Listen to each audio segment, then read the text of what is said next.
Hello everyone. So this video is going to be about families on the periodic table. And families is another term for the groups or vertical columns that you can find on the periodic table. And there's 5 of these that you need to know the names for. The first column is called the alkali metals.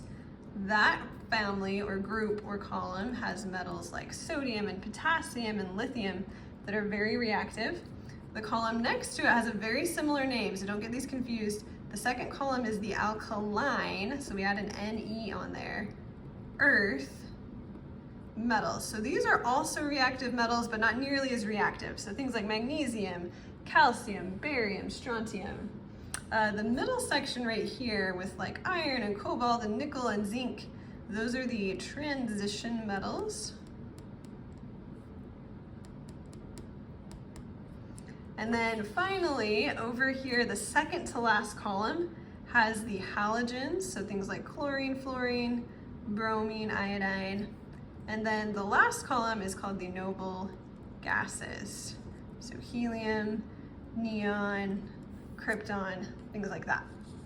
Okay, it would also be a great idea to label these in your periodic table in the front of your notebook. So you could label like noble gases, halogens.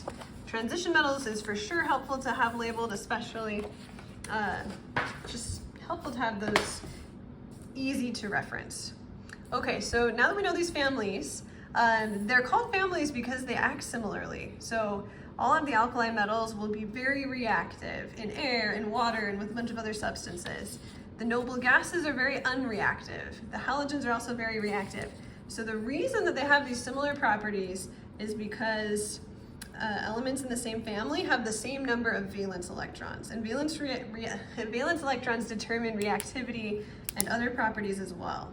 So elements in the same family have the same number of valence electrons.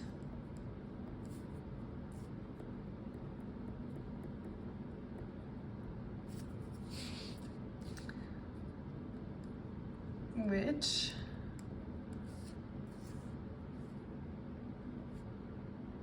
determines reactivity and other properties.